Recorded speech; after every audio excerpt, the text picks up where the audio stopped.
But today we observe a small tribe akin to a group of meerkats that gather together atop a small mound to watch, question, and discuss the current events of their city, their country, and their world at large. Let's listen keenly and observe this group fondly known as the Iron Fist and the Velvet Glove.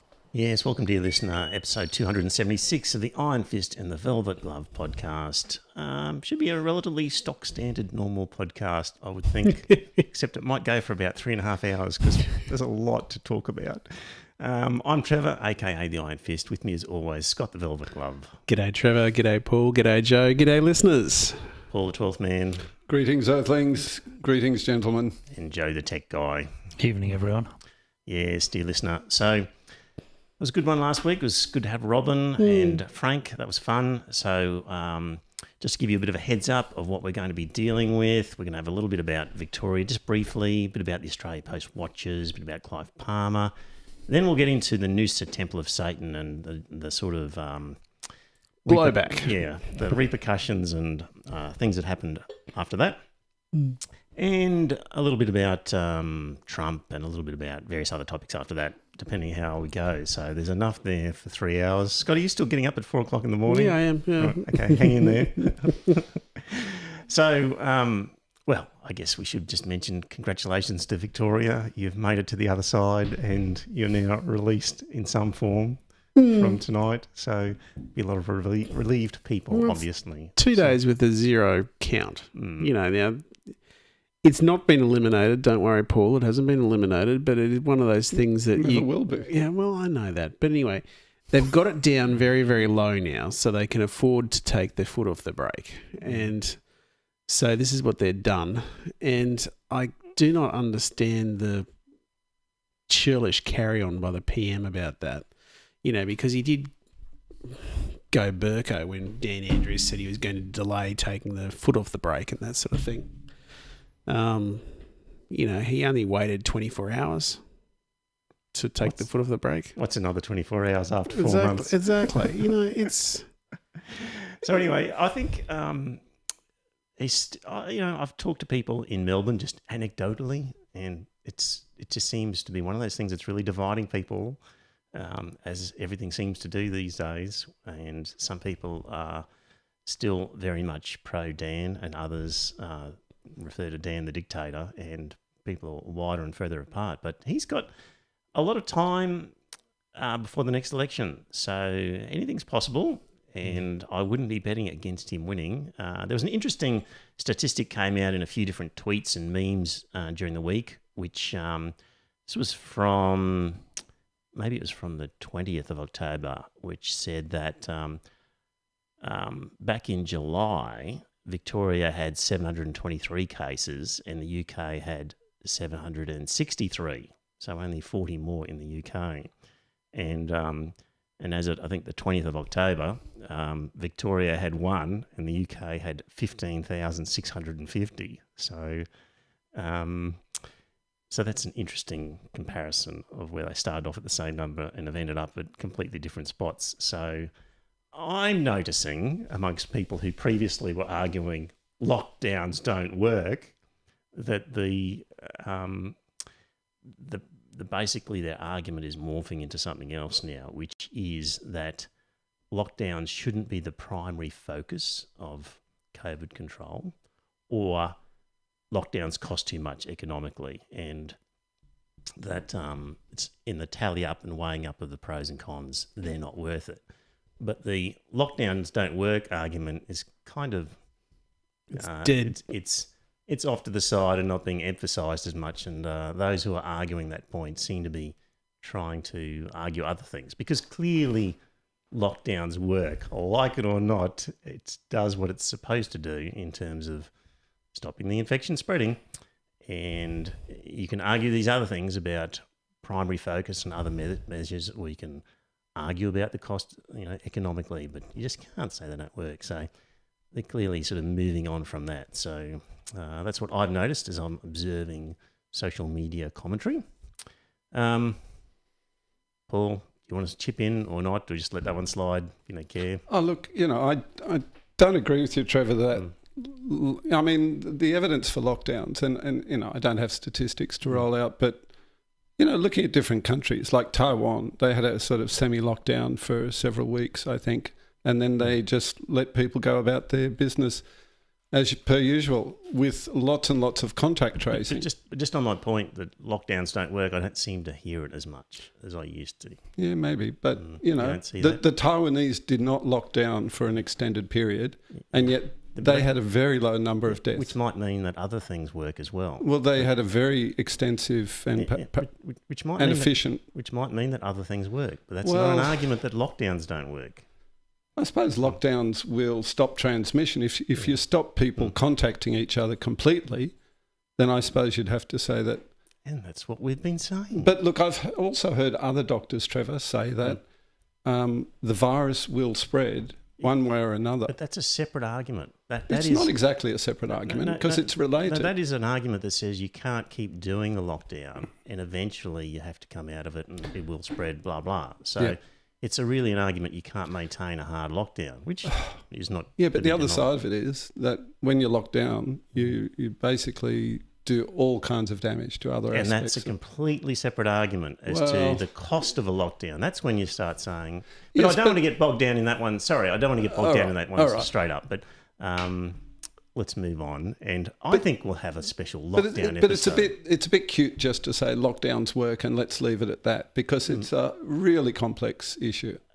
I don't think it's cute. I think it's so self-evident that they work that you now have to shift the argument. If you're against lockdowns, it's not because they don't work, it's because of cost or you can't maintain it or you think other things are better, but you just can't say the Victorian lockdown did not do what it was intended to do.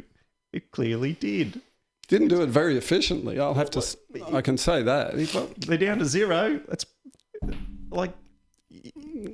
For how long? For how long are they going to be down to zero? Because they're going to be down to zero for the next few weeks, and then you'll have a few cases. A few weeks. But you don't know that. I don't know, but I'd almost be willing to bet, a case of beer, that within a couple of weeks they'll find some more. Okay, but what you're now saying is because we're coming out of lockdown, we can't maintain this and it will resurge. Well, this is the whole point. But that's a completely different argument to saying the lockdown itself doesn't work. No, if you say lockdown works, it achieves its goal. Yes. Now, if the goal is to defeat the disease, it's going to fail because as soon as you stop lockdown, it's all over. Good point. Red Rover. Good point. And this is the rewriting which I'm also seeing people sort of doing as to rewriting what was lockdown about? What was its purpose? And this is where people are saying, well, a sort of a rewriting of the purpose of a lockdown. And one view is the purpose of a lockdown is so you get your shit together in terms of contact tracing and other mask wearing and getting your health system organised and all those things while you're in shutdown, and you're getting that stuff organised. Mm-hmm. That is an argument as to what the purpose of a lockdown is. People are being disingenuous when they're saying, oh, the lockdown was intended to just solve all of our problems. And nobody ever suggested it was. Nobody ever in favour of lockdown said, lockdown is the only answer and it will be the answer. It's a rewriting of what lockdowns were designed for. Yeah, but why bother doing it in the first place? If you do it for so many months, you get down to your desired number and then you undo lockdown and then the numbers start climbing again and you have to find another strategy anyway because there's no way. I don't think they're going to go up as high as you think. Because remains to be seen. Well, it remains to be seen. I agree with you there, but you've also got mandatory mask wearing in Victoria, whereas you don't have mandatory mask wearing in New South Wales and Queensland. I honestly believe that will have a very strong downward pressure on the rate of transmission. Can I just say, I didn't really want to get into a big lockdown one right at the beginning of this because it's going to drive people crazy. Okay, but you mentioned people in Victoria being polarised by this. I hope they're fucking polarised because I was absolutely devastated at how docile Australians are when their civil liberties are just taken away by decree, by a state premier, and nobody's out in the street saying, no, these are our freedoms and you may not take them. Because they get arrested if they did. Yeah, and that is outrageous. Paul standing for the Absolutely AMOP party outrageous. at the next election. Come on, Australians, get a bit of backbone, get out in the street. Here's a call out. And tell our politicians that they are our elected representatives, not our masters and not our dictators. Okay, sometime down the track, we'll do another lockdown episode. Yeah, I'm not available that night. We'll do it as a solo lockdown, so that people who don't want to hear it again don't hear it. So let's move on. All right. Let's move on for this one. Right. Where were we? Australia Post. That's been in the news because one of about 3 or 4 executives got handed some expensive watches as part of a bonus. 4 executives got expensive watches. And Nice ones too. PM found out about it and was outraged in Parliament and basically said, well, if she doesn't stand down, whoever's in charge, well, I'll make her stand down. And completely outraged at this sort of thing. And gentlemen... Faux outrage, do you think? No, I think he was genuine. But I think he's hypocritical. So, Scott, what do you think? Well, I think Peter Van Onselen said it best. He said the PM is appalled by the CEO of Australia Post handing out 4 $3,000 watches to executives as a bonus.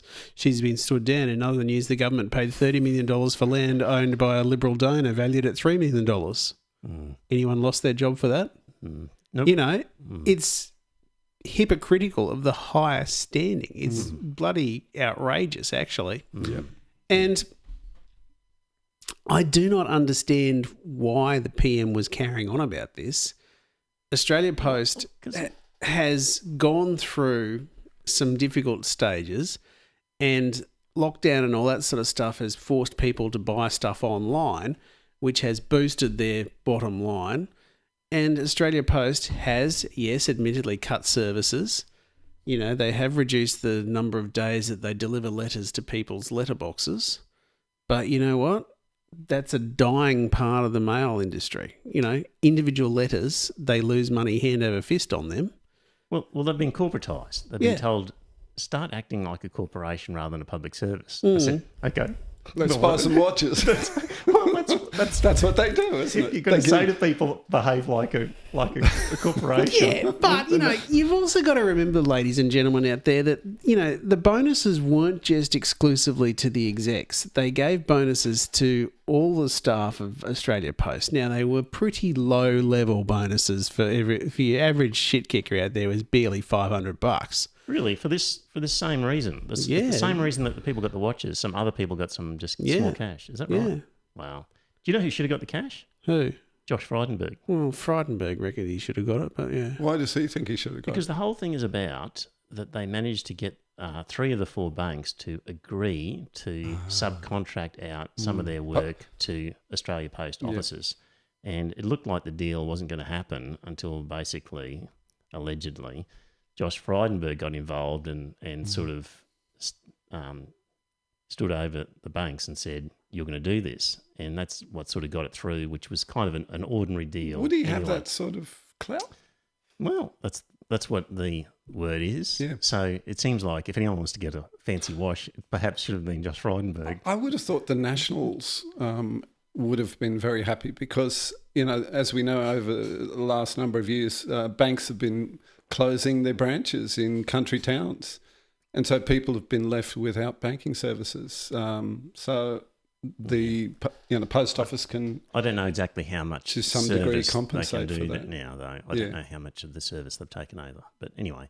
But something. Look, but in the scheme of things, there's an article from Crikey which is basically saying this government of Morrison and his predecessor, so much corruption and skullduggery has gone on that they've really set a tone for the public service and also business interests and other people that just look after your mates, get whatever you can for yourself. What's it matter? You know, you might get a rap over the knuckles and have to say sorry, but life will go on as normal. Like, There's a really good article, dear listener, in the Michael West Media blog where he's basically listing the different rorts that have occurred in recent times. And so we had the Sports Rorts Affair, we had the Regional Growth Fund, which followed the Sports Rorts playbook. We had the Coalition awarding non-compliant drought grants. We had community development grants, which were a $2.5 billion slush fund. We had 80% of funding for female sport going to coalition seats. We had McCormack breaching the lobbying code to award $2.6 million to an airport grant. We've got all sorts of regional infrastructure grants program targeting coalition seats. We've got road funding directed to the coalition marginal seats. He's listed about 72 different things here. A gold miner who got $1 million for a power plant was going to build anyway. A minister's role and a link to a grant to ineligible businesses. Indigenous affairs funding diverted to lobby groups opposed to native title. So basically this government has just set a tone of corruption and just doing stuff for your mates. So it's little wonder that people in senior positions in our public service and our other corporations are getting the idea this is what you do. Well, it probably explains why they're dragging their heels on ICAC. You know, they don't want to have anybody that they have to answer to. It's really bloody crook. They actually talked about this a little bit on Q&A last night. And You watched Q&A? well, You're a masochist. I know. I took one for the team. But look, they were talking about the things like this and how they undermine the community's confidence in our system of, representative democracy. And Tanya Plibersek actually, I thought, spoke very well on the topic. And, Tanya sometimes loses me, but she had me on that point. She spoke very well about the importance of the community just having confidence in the system, in the process, Anyway. Yeah. So there's no confidence, and this also just creates an atmosphere of you can get away with this shit if you give it a go. So why not? So speaking of getting away with shit, I just don't understand how Clive Palmer can get away with his current antics. So dear listener, in this household, as you know, we subscribe to the Courier Mail. We actually get a printed copy because my mother reads it every morning. And on every edition in the last 2 weeks, either at page 2 and 3, sometimes page 4 and 5, is a double-page spread by Clive Palmer where it's an advertisement saying, this is for the upcoming state election in Queensland. In the team colours too. Saying, don't risk a Labor death tax. A death tax could be Labor's plan. And other advertisements have been quite upfront in saying that Labor's proposing some sort of inheritance tax. And I'm going to play you a little clip from, now this is Clive Palmer's wife, and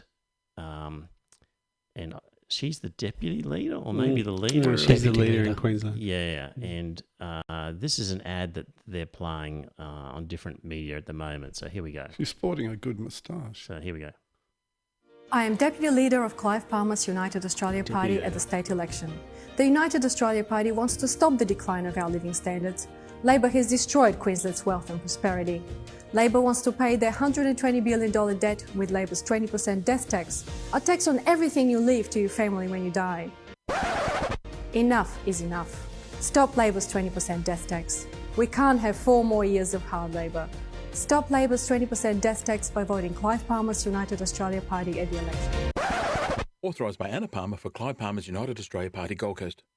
So my mother reads the paper and she goes, oh, that bloody Labor government. You know they're bringing in a death tax again? I said, what makes you say that? Look, it's here in the paper. And I said, you realise that's just an ad by Clive Palmer? Well, it's there. It's saying it. I said, you realise they've absolutely categorically denied having anything to do with the death tax. It's not part of their policy. It's never been mentioned. It's just bullshit by Clive Palmer. Oh, I didn't realise that. He's going to cost Labor a lot of votes. And dear listener, it's not part of Labor Party policy. There's no whisper of it. There's never been any talk about it. It's not like somebody raised it and it was knocked back by somebody else. There's nothing. And the whole idea of 20%, like, that's just a figure plucked out of Clive Palmer's ass. Like, there's nothing to this. It is a bald-faced lie. Am I allowed to say Annie has a big one on the podcast? And I just can't believe, Scott, that in the lead up to an election, you can just spruik complete and utter falsehoods that are going to affect the result of the election. I mean, we've got all sorts of things about flyers that you must say who you are, written and authorised by, and yet, what's it matter if you can come out with complete bullshit? I don't understand that it's not an offence. I don't understand that either. I mean, I thought that there was truth in advertising laws and that sort of stuff around it. Clearly not. No. You know, it's a load of garbage that, like I said a few weeks ago, what's her name, Anastasia Palaszczuk, she doesn't have the guts to do what's right. You know, she won't tackle it. It seems to me that they don't. I'm on the Labor. Oh, dear listener, I'm a member of the Labor Party. I get these emails, and they sort of don't talk about they're going to take Clive Palmer to court and get some injunction. That's just basically tell your friends this isn't true and it's not happening. So it doesn't seem to be any. There doesn't seem to be any legal avenue to stop this. So I'm okay with these. When he says, "Oh, Labor have destroyed the economy," or you know, these sort of generalised sort of things where you can go, well, that's a matter of opinion as to whether they've destroyed the economy or not. But there's clearly, this is not a matter of opinion, that Labor has nothing on the record for 20% death tax. He does have the words "could be." He does on this one, but you heard the video, you heard the audio, Yeah. and there wasn't any coulds or maybes in that. But it's politics, and I don't know how you could possibly devise a set of regulations that decides what is acceptable and what isn't acceptable in political advertising. How would you do that? Well, that's clearly a lie. It's his opinion. It's not his opinion. He said, you know, he's actually put in there that there is a part that. No, sorry, that's the wrong ad I was looking at. If you go back up, if you could just go back up there, Trevor. Yeah. Don't risk a Labor's death tax. Okay, that's in print. But if we go back to the audio that Trevor just played us, where she said that they're planning on paying off their $120 billion deficit with a death tax, that is a load of nonsense. And that is a complete barefaced lie. I don't understand why he's not in court. Yeah. It's his opinion. But seriously, how do you decide in political advertising what is a lie? I'm fairly sure that in the UK historically, you couldn't say anything about your opponent. You could only talk about your policies. Well, that might be the way to go, Joe. Yeah, that's a good idea. Yeah, there's a way of drawing the. Don't say anything but about the opposition. But you want to be able to talk about the opposition parties. Like, for example, if the opposition party, for example, wanted to balance the budget and you're saying we're in a recession, we need a deficit, you need to be able to say the opposition is planning on, their policy is to... I think you just concentrate on your pros and not their cons. But you need to be able to make a comparison. I do think that, okay, if you were to take this, then I don't think Clive Palmer could have mentioned the death tax because Labor had never brought up a death tax. But... If, however, they're saying that we've got to have this level of debt, Clive Palmer could very legitimately criticise that level of debt, and then after that he would be asked, what would you do about it? Mm-hmm. In which case he'd sort of say, well, you know, there's a lot of waste in the public service, blah, blah, blah, blah, blah. And then they'd say, well, how many public servants do you think need to be sacked? And he'd say, well, none, because we just got to remove the waste. So, you know, it's a load of shit, but it's the way he would answer it. It is a very difficult... to draw the line, and Dire Straits says, "Trouble is, Trevor, where do you draw the line?" And that's what we're here for, Dire Straits, is to find that line. Because, say for example, you might accuse the opposition, they said they're going to spend 900 million on a road to Cairns. They're going to spend 500 million on extra teachers. They're going to spend X amount on stuff, And you might then say the opposition is going to leave us with a $5.6 billion deficit. Now, that may not be part of their policy statement that they're going to create a $5.6 billion deficit. But you could say, I've done the maths, and based on all their promises, this is what we're going to end up with. So it can't really even be something where you limit them to, you can only talk about the opposition's policies if it's actually written down in their policy framework, because you need to be able to also draw conclusions about what their policies will be. But this is just such a shameless, bald-faced lie. It's a little bit like Labor. Shorten did very well in an election where there was a big scare on... Mediscare? Yes. Where there was thoughts like Turnbull got into real trouble and just had a very skinny victory against Bill Shorten because the rumour was out and Labor was happy for it to be out that Libs had the intention of privatising Medicare, which is a load of shit. Which was shit at the so time. it was a lie. It was a barefaced lie. And what was even worse was they shouldn't have been allowed to do it. They sent text messages that they put in the who it was from saying Medicare, and it then went on. I forget what the message was behind the text message, but it went in through and said, the coalition government plans on privatising Medicare, which is all a load of nonsense. And I honestly believe that Labor should have been hauled over the coals for that. Mel in the chat room says a blatant lie isn't an opinion. Mel, tell me, is Labor doing anything about this? Because it seems to me that there is no action available to them. And I just think this one crosses a line somewhere in... It's so specific about their proposal and it just can't... But, we're going to talk a little bit later in this podcast about truth and how to determine the truth. Like, this should be the wonderful age of information where the ordinary person can have access to information and can then take on power based on utilising that information. But it's been so contaminated that the benefits of the information age are now disappearing because we don't know what's true anymore. We've got all this information, but we can't tell fact from fiction. Not all of it is truth. Indeed. And bad actors have shown to be more than willing to distort the truth. Yeah. Or make it up. So I don't think... Or give their opinion.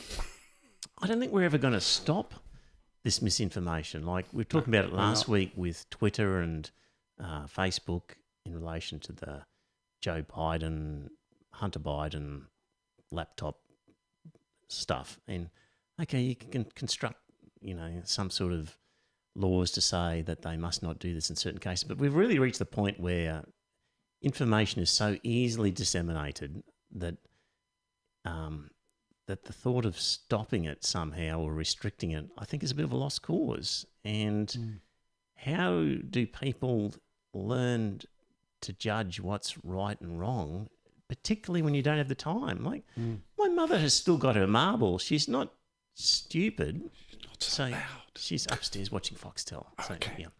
So she's not stupid, but she's 86 or whatever. Yeah.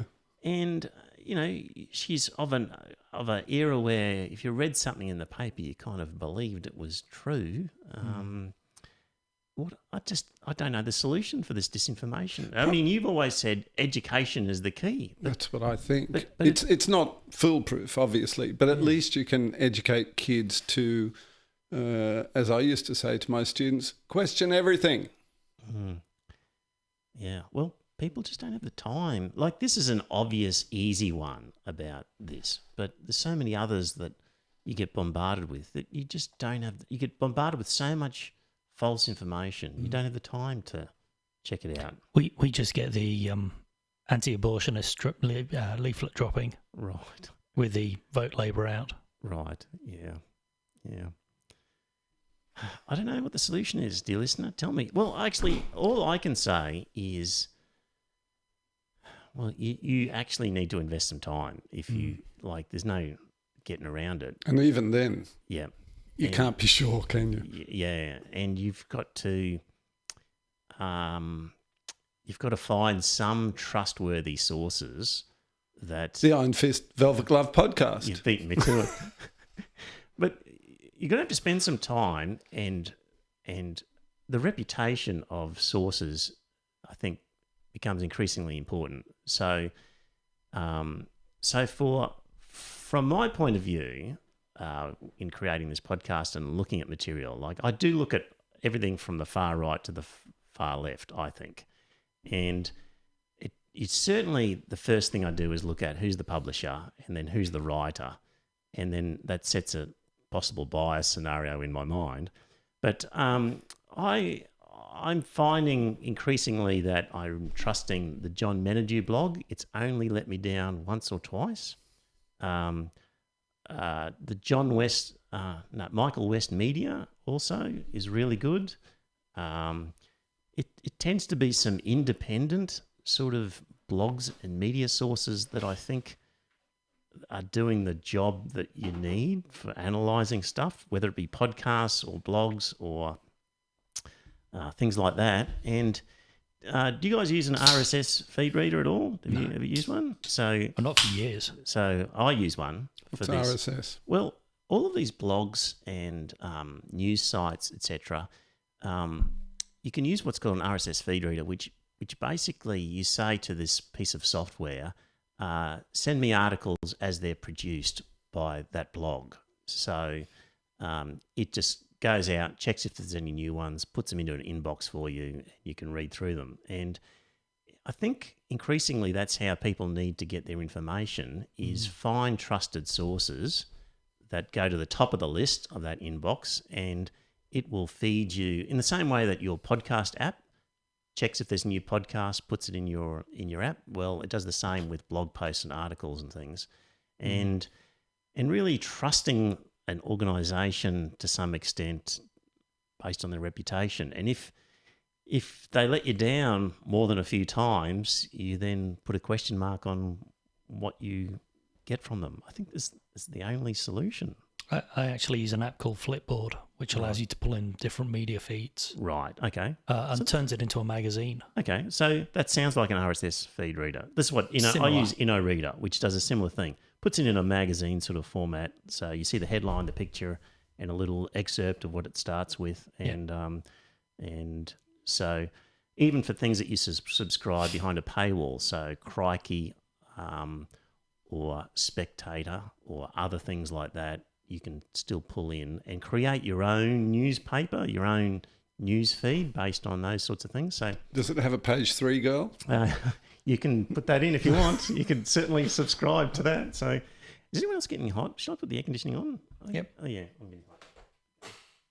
That's a quick yes from Joe. So, okay, air conditioning on. Yeah, but he's a Brit. He's probably bloody hot all the time. Yeah. I'm acclimatised. I'm usually cold. Next week, I'm going to... Dear listener, do you have a source that you think is good in terms of being objective and accurate that you'd like to share with us that I should be adding to my list? Yeah. So not the Spectator or Spiked. Yeah. So, Jezebel. Right. Do you read them, Scott? I do read them, yes. Good on you. Yeah. So... well, I've noticed just on that topic, and I've been looking, and look, I take your point about Spectator being right-wing. I don't characterise it as right-wing, but rather as conservative-leaning.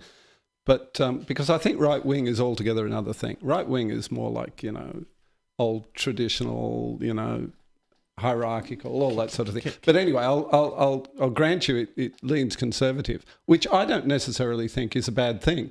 When you see how far down Alice's rabbit hole the contemporary left has gone, I don't think conservative is always a bad thing, because they're not all of a mind. Do you know what I mean? One problem I have with people saying, oh, that's right wing, that's left wing, that's conservative. People who are left wing are not all, of a mind, of a single idea, or the right wing. Spectator thinks they are.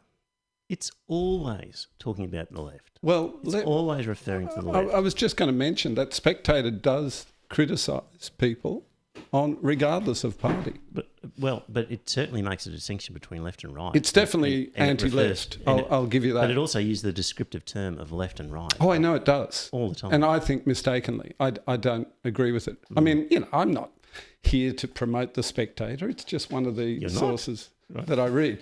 But I do think you don't give it its proper credit, because it does criticise everybody. Do you detect any difference between the Australian, UK and US Spectator magazines? I haven't read the US one. The Australian and the British one are similar, I would say. So, similar in tone. Yeah. I challenge you to look at them and come back and tell me if you discern a distinct difference Between the British and the Australian one? between the US. I haven't and seen the other US two. one. Yeah, have a look. Okay, So I'll it have a seems look. obvious to me that it's a little bit more rational than the other two, and still right wing, but it's at least at a reasonable level. I just don't think right wing is the right characterisation. As I said, conservative seems to fit Well, to me, but I'll just fast forward to something while we're talking about Spectator then, which is, remember last week we were talking about Toowoomba, and there was a pre-selection battle of the Christian soldiers, and it looked like David Van Gent was going to win. And he's famous for... He's famous for publishing a book, which I can't remember what the hell it was called. It was during the same-sex marriage debate. Yep. Myself and Deep Throat went to an Australian Christian lobby thing that he was speaking at, and it was a whole load of nonsense. But the thing that we both walked out of that meeting saying, these people think they could win. You know, they hadn't accepted that they were going to lose. They honestly believed they could win. And we're very grateful they didn't win, but they honestly believed they could win. But I can't remember what the hell the book was called, but it was... Does he have a... It was an anti-abortion, a link cherish with... the child sort of type Yeah, I thing. know, but he's gone into the anti-abortion thing now, but I think he either started off as anti-abortion or started off as anti-gay marriage. One of the two. Probably both. Probably both, yeah. He's probably always been anti-everything, but he's really lost it. So anyway, he's a lunatic, but... Anyway, David Van Gent did not get in. Yeah, which is very good. So, well, is it? Okay, what can What's you the tell me about the bloke alternative? that has one? The winner was mining engineer Garth Hamilton. He won pre-selection for the LNP for the Groom by-election. And he described himself as a family man who loves to build things. Well, that sounds good. Wholesome. Jobs in the economy, that's what we need to drive right now. So he's, they will love that. So, the Toowoomba-based businessman, formerly a campaign manager for the member for Toowoomba, and he writes for right-wing publication Spectator. Who described it as right-wing? I'm not sure where I suppose everybody does, but but they do. except me. Yeah. So I had a quick look at his articles in Spectator, and so based on the headline and the initial excerpt in the sort of magazine, because I didn't have time to go through and read every article, and I'm not that much of a masochist, but basically his articles in the Spectator were an anti-Queensland state debt article, anti-government intervention, anti-China, anti-woke, anti-Labor, anti-left, pro-Drew Pavlov. That's that University of Queensland student who's an anti-China free speech. Well, that's all right. He's anti-Aussie Black Lives Matter. He's pro-Western civilisation, anti-Greta Thunberg, pro-ScoMo and Dutton over border controls, accused Queensland Labor of checkbook gerrymander, critical of climate change emission targets, critical of Jackie Trad. Look, all in all, just a typical contributor to The Spectator. He fits right in, really. I mean, I don't have a problem with him being critical of Jackie Trad. but You know, she certainly deserves a hell of a lot of criticism. But what's this Queensland Labor of checkbook gerrymandering? What's the hell's that? that's to do with the unions can contribute to the Labor Party, but property developers can't. So that was basically saying it's unfair. So it was an article. It's an odd comparison, though, isn't it? Unions and I'm pretty sure that's property developers. I'm pretty sure that's what the. I'm pretty sure that's what he was getting at. So anyway, we've reached the point now where right-wing Christian soldiers are in battles with Spectator magazine contributors. That's where the LNP's at, dear listener. So Christians certainly could be leaning right wing because they, if they're into that sort of traditional, patriarchal family centric type of worldview, that sort of is The modern day evangelical Christian is not into helping the poor. Let's put it that way. aren't they? No, not at clearly all. not. I don't know whether you could back that up because there are a lot of Christian organisations that do help. When I say poor. things like that, When you mean evangelical, what do you mean exactly? Well, when I say things like that, I never mean 100% every single one of them. No. So don't sort of force me into that position. Okay. But the modern evangelical new Christian, not your conservative Catholic traditional Anglican, Yeah. but your sort of happy clappy version of Christianity that's the one on the rise that we've imported from America, the sort of Tea Party Christian, is definitely pro-business, low in regulation, and this is all the whole prosperity gospel. That's the one you're thinking of. Which is you're poor because God has not favoured you, and that's the reason you're poor. So it's not about government helping you overcome inequality or bad luck. It's about you finding God, and then the riches will flow to you as a result. Just think you need to check the term evangelical because prosperity gospel is not really evangelical. It's a different fish. I believe the term is fundagelical. Maybe. You're saying there are evangelicals who are not into the prosperity gospel? Absolutely. Evangelical Christianity predates the prosperity gospel by many decades. Well, but could the prosperity gospel have like a parasite consumed the host that is evangelical Christianity? It's possible, but I dare say there are still many, self-identified evangelical Christians out there who are not at all like the prosperity gospel types. Evangelical means they want to go out and convert the world to their faith, That's what evangelical. What's a descriptive word I could use for Christians who are outside of the traditional Catholic Anglican circles, who are into the sort of Hillsong, the Toowoomba sort of Rabid Protestants? Yes. The prosperity gospel is, I think, is a safe label. But the thing about Christianity is it's so diverse. There are so many factions and minor churches here and there, as we know. And the prosperity gospel is probably a fair label for that. Anyway, the groups that are overtaking the Liberal Party are certainly the prosperity gospel type Christians who are working actively. Yeah, because that fits very nicely in with the Liberal Party's ethos that, it's your fault that you're not wealthy, Yes. Work harder and... Yeah, work harder and then you'll be able to make a fortune. Right. I haven't thanked the patrons in a long time, so I'm going to do it now before we move on any further. So in recent times, Landon Hardbottom and Watley and David Cox sent us some bonuses via PayPal. Thank you for that. Thank you very much, gents. Regular Patreon contributors from the top, Sean, Janelle, Craig, John Townsend, Landon Hardbottom, Wayne Oyame, Alison, Tony Wall, Jimmy Spud, Kane Birch, Bronwyn Ben, Pele, Maddockman, Dominic Damasi, Liam McMahon, Daniel Curtin, Harry Watson, Gavin S., Peter Gillespie, Captain Doomsday, Wheatwatcher, Andy Dowling, Murray Waber, Melinda, Adam Priest, Professor, Dr. Dentist, Glenn Bell, Craig S., Matthew, Clinton Riggs, Alexander Allen, Paul Waper, Tom Doolan, Tero, Camille, Donnie Darko. Look out, I think Spiked being coked.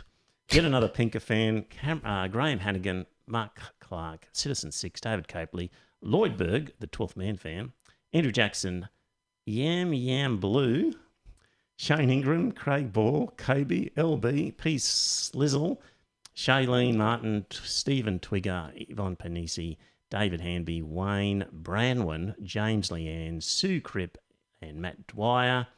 And special thanks to Matt, to Smiley Al Klinger, who does our intros, and also to the people who contribute outside of Patreon. They do it via PayPal or have done it. Dean Ken was the beneficiary, Mr. Anderson, Matt Mann Beverly, and Damien from Redline Digital, who helped me with the website, and Jared and Brad Puskarika and Darren Giddens and Watley, as I just mentioned. So thank you to all of those Thank you people. very much for. And yes, if you would like to contribute, go onto the website, ironfistvelvetclub.com.au. You'll see some links there. It helps cover the expenses, which, believe it or not, are considerable with all these subscriptions and whatnot. So there's not a lot left over. Right. There's bugger all left over, isn't there? That's exactly right. So anyway, New Zealand election. I wanted to mention just the reaction from the Murdoch press to Jacinda Ardern's victory. So I've got here a meme which was a collection of headlines. This is following her victory. And SBS News, Jacinda Ardern promises to govern for every New Zealander after landslide election victory. From The Guardian, Jacinda Ardern to govern New Zealand for second term after historic victory. From the New Zealand Herald, election results 2020, Labor's Jacinda Ardern wins second term, crushes Nationals' Judith Collins. And from the Australian, danger across the ditch as incompetent leader Ardern wins office. Were you surprised? Seriously, were you surprised? I just thought they could have been a little bit of More gracious? Yes, thank you. That's the word.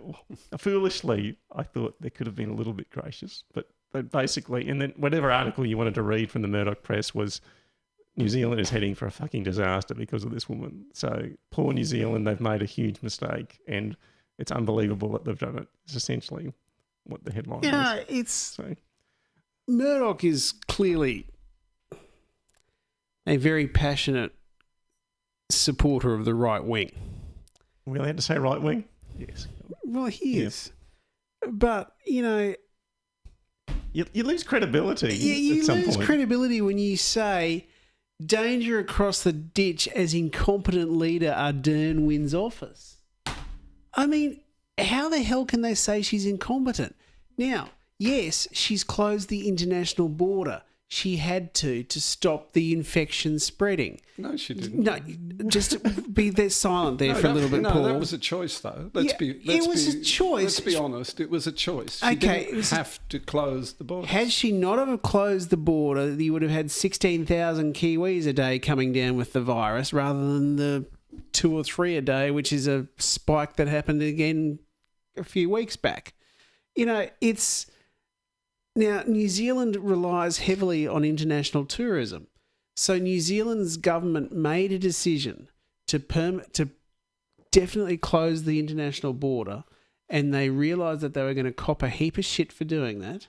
So they did that, and this is why that New Zealand has gone into recession, and why that there is all sorts of consternation over there about how they're going to get out of it, because they've lost a hell of a lot of income from their tourism industry. But they did have a very good go at almost achieving elimination of the virus. She only did it despite Trump. He said so. Right. Oh, that's what he said, didn't he? Yeah. He said the only reason they did it was to show him up. Jesus Christ, that man is a lunatic. You're obsessed with Murdoch, Trevor, and I mean... I should be. I'm not obsessed enough. Well... You have no obsession about the other side of things. And I read a little bit tongue-in-cheek, but it was an article in The Spectator of all places saying, thank goodness we've still got Murdoch because he's the only bulwark against the total takeover of our media by the left wing. The total he's...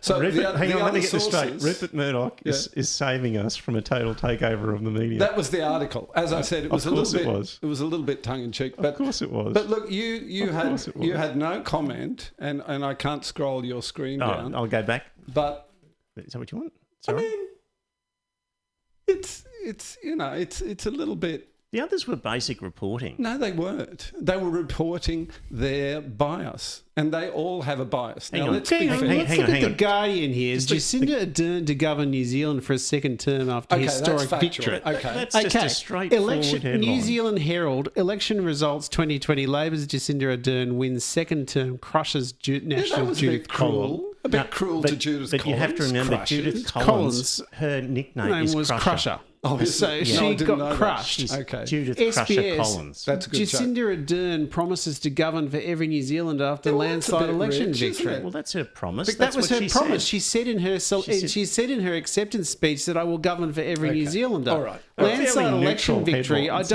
I don't think you can't claim it as anything else other than a landslide because it's the Well- first time in decades that one party has formed a majority government in New Yeah, Zealand. okay.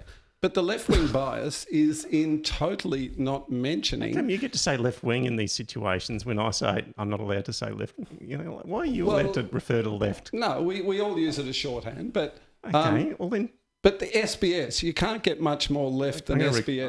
I'm going to take that clip. The Guardian, you can't get much more left wing than the Guardian. Oh, well, you can get a bit more left wing, but they're pretty left of centre, and they just completely ignore any potential for difficulty. Okay, it's just a straight report. She won the election. I'll give you that.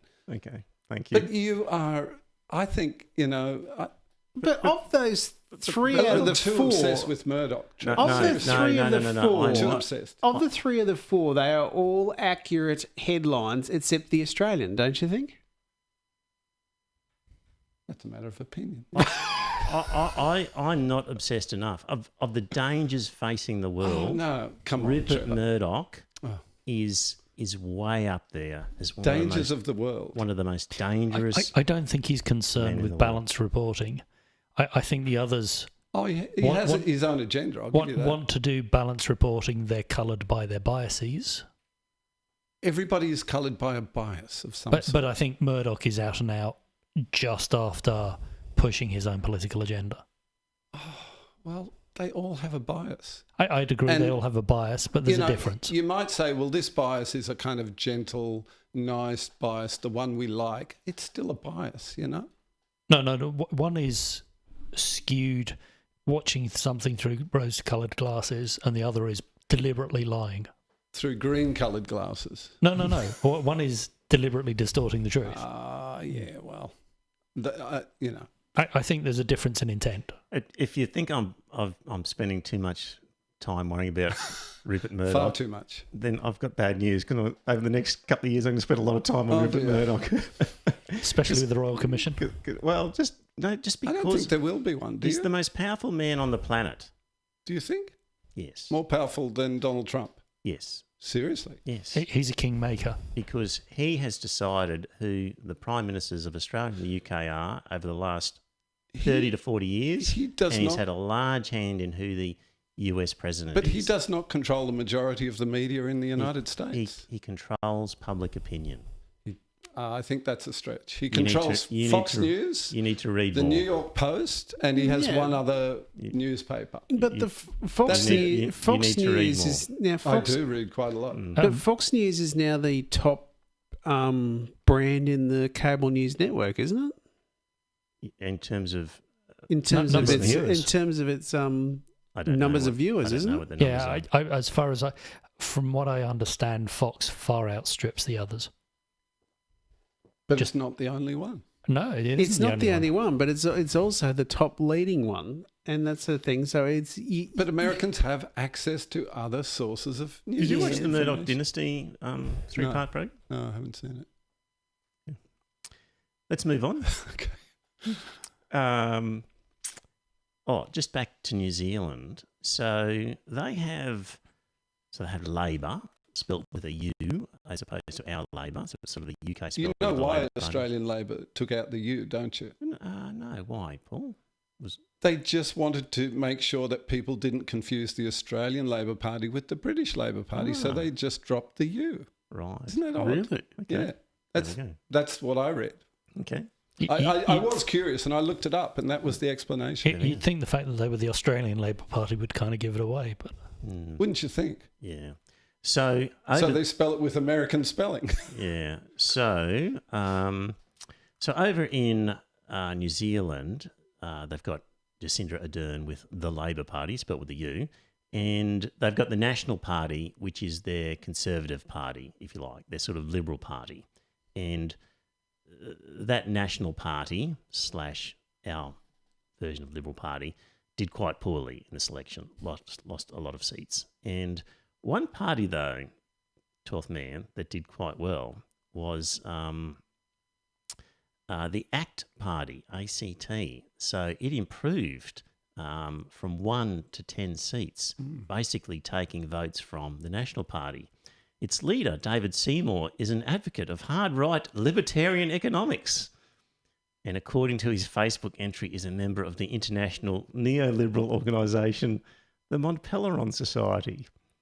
And his supporters certainly appear to show no fear of hard-right politics. So what we had was Conservatives leaving the National Party and moving to a more hard-right ACT Party, who had a strong I don't know anything about the ACT Party. Do you? No, I'm just telling you what I know. So you've sort of got a little bit to go off. But had you heard of them before this? No, they only had one seat before. Yeah, so they're now 10. I'd never heard of them. Yeah. So I don't know anything about them. Yeah. So going back through the last sort of 8 elections or so, they, let me see, they had 8, then 9, then down to 2, 5, 1, 1, and now 10 seats. So they've been around for a while. So they stand for individual freedom, personal responsibility, smaller government, that sort of thing. Doing best for our natural environment. Yeah. Why did you skim over that? Well, when they say doing the best for our natural environment, it seems to me they're into cutting red tape. So repeal the Zero Carbon Act and the oil and gas ban probably doesn't really qualify them as being doing the best for our natural environment. That's a matter of opinion, though. Yeah, but I mean, if you're going to repeal the Zero Carbon Act, they want to allow investors from OECD countries to invest without having to jump through bureaucratic hoops. What else did I have there that that might have indicated their environmental credentials weren't so great? I can't find it. But anyway, that's the ACT Party. So I just think it's interesting. To me, while Jacinda Ardern did well, it just shows the polarisation that's happening in our society. Like, on the face of it, you might have thought, oh, New Zealand's gone leftish and socialist even. You know, they've voted strongly for a Labor government in a landslide. But just be mindful that on the right side, the votes went to a party that was even harder right than the Nationals. So I see it as an indication of a widening chasm, which is happening everywhere, possibly, seems to me. Same with religion, actually. As people move away from religion, the religious groups have drifted more and more conservative. So realistically, the only growing sector of Christianity, both here and in the US, is evangelical, is the right wing. The middle is disappearing. The centre cannot hold. Sorry, Joe. Evangelical does not mean right wing. You really need to be a little careful of that sort of terminology. Fundamentalist. That would probably be closer to, more traditional understanding of religion. So, because some evangelicals are actually quite left wing. You will find that. There's that. Could you find me one, please? Yeah, Rod Bauer in Gosford. Okay. Isn't he Anglican? Yeah, but Anglicans can be evangelical. Yeah. This is the point. Evangelical just means somebody who is really, strongly committed to going out and, converting the lost to the faith. I remember even my local church when I was a kid. I went to a Church of England church, and by the time I was a teenager, the church minister was an evangelical Anglican. Right. He was very much an evangelical, and he wasn't into money or getting rich or any of that sort of bullshit. He was into just making sure everybody had access to Christianity and God's love. What's the difference between a very proactive Anglican and an evangelical? I don't think there is a lot of... Could you Google evangelical and see if there's anything interesting there? But Rod Bauer, right? Of course. Yeah. Very strong on secular issues. He is, but he's also quite left-wing. He's very sort of pro-refugee, and seems to embrace quite a few of what we would perhaps consider left-wing causes. Mel J in the chat room says the overlap of right-wing and evangelical describes a perfect circle. All right, we'll see. Okay, evangelical Christianity is a trans-denominational movement within Protestant Christianity that maintains the belief the essence of gospel consists of the doctrine of salvation by grace alone, solely through faith in Jesus' atonement. So that is the only deciding factor. Well, and does that differ to Anglican? Is that you will find in Yeah, practice? so it's across denomination. So as long as you believe that good works can't save you, only belief in Jesus can save you. okay? But that's the Protestant ethos essentially. Yeah. Because, dear listener, my understanding is that when it comes to Catholicism, it's about add up your deeds and were you good or bad throughout your life, and that's what goes towards whether you make it to heaven. But in the Protestant tradition, it was, do you believe in God as your saviour is the main thing, and it doesn't matter what sort of nonsense you got up to during your life, if at your death you actually believed. The other things were that anybody could be a minister. You didn't have to be a ordained minister, sort of a Protestant. And in fact, you don't even need a minister. Is a sort of Presbyterian, possibly. There's definitely a No, Presbyterians, we have our own.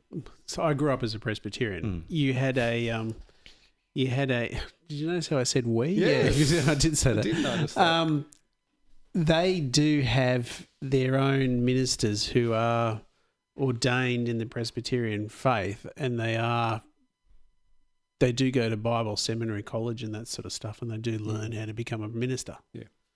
But So- the other big difference, of course, is in the Catholic Church, you have to go through the Catholic Church. You know, they are God's representatives on earth. Whereas in Protestantism, you don't need a church. Yeah, you can that's just right. have your own personal relationship with the Sky Fairy, of Yes. course. Yeah. So, okay. Let's see here.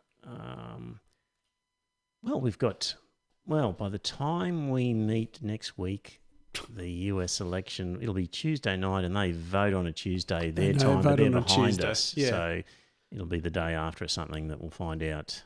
It'll be Wednesday, Thursday next week that we'll be finding out the result of the US election. Is it already next Tuesday? Is it? Yeah. Wow. I think so. I think Creeps that's up what quick, we're up doesn't to. it? Yeah. We'll have So a new Queensland government by I've Saturday already night. voted. You've already voted? Yeah. Yes. Yep. I like going along on Are you allowed to vote in the US election? No. you Oh, don't. sorry. Queensland. Yeah. Oh, Queensland.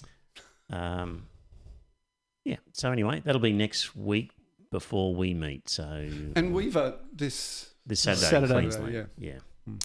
Let me And just. if you're in favour of voluntary assisted dying, ladies and gentlemen, you are a Queenslander, I recommend you vote for the Labor Party. You don't bother putting any votes to the Palmer United Party or the Liberal Nationals because, What about One Nation, Scott? well, I don't Do know you about put One Nation last? the Greens would be in favour of it, wouldn't they? Well, the Greens are in favour of it. Yeah, it's just, yeah. If you want to talk purely of voluntary assisted dying, then Labor or the Greens first and second, and then after that you fill out the rest of your ballot paper the way you wish. There you go, Paul. You could vote Green. I could. But I won't be. No, look, I have to say the only reason I'm voting Labor this time, and I am, as I said the other day, I'm a lifelong Labor voter. Yes. But I've reached the point with the Labor Party, I am so pissed off that they have been captured by the social justice movement. In what way? Just remind me in what way? The state Labor Party has been captured. Well, the whole Labor Party. But in terms of the vote, if you were to say, let's assume voluntary assisted dying was done and dusted. Yeah. And you were saying, I'm going to vote. I couldn't vote for the Queensland LNP either on principle. But just tell me how the state Labor Party has been captured by, what did you say it was captured Social by? justice You warriors. tell me how it's been captured. Just in general. An example of how they've been captured. I don't have an example of the state. I'll give you that. I don't have off the top of my head an example from the state. But, you know, every time I listen to members of the Labor Party, the federal Labor Party, I just keep thinking, oh, you guys, you're drifting further and further into the social justice movement. And I will struggle to vote for the federal Labor Party at the next election. So what federal, when you say the federal has been captured by the social justice movement, What things have the federal Labor Party done that to you that sounds social justice warrior-ish?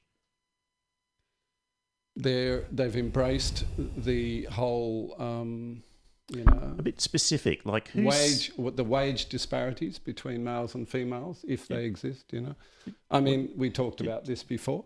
What did they say that was really social justice though, warrior-ish? When they just get it all the time. When you had Albanese's budget reply speech, he went through it, and then at the end of it all, he threw in a saying that we're going to move towards constitutional recognition of Indigenous people in Australia, which good example. Thank you, Scott.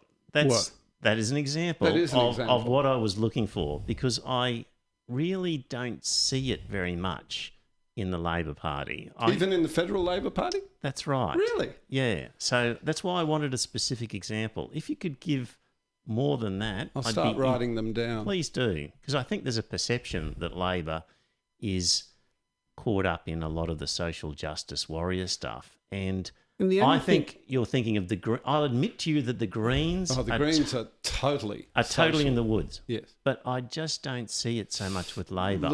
My argument with Labor is they're really not different enough from the Liberals in too many respects. I don't see them differentiating themselves enough. Yeah. So to me, that's my problem with Labor is they don't stand up for significant differences with the LNP. Well, I would encourage you to look more critically and listen more critically when they speak, because you will hear all these little, they'll drop little references that really are designed to pick up those social justice leaning voters. So my challenge to you is, give me an example like Scott's just did. Yeah, and that's a good example. I'll admit was a great example, and that's true. They are on board with Indigenous recognition issues.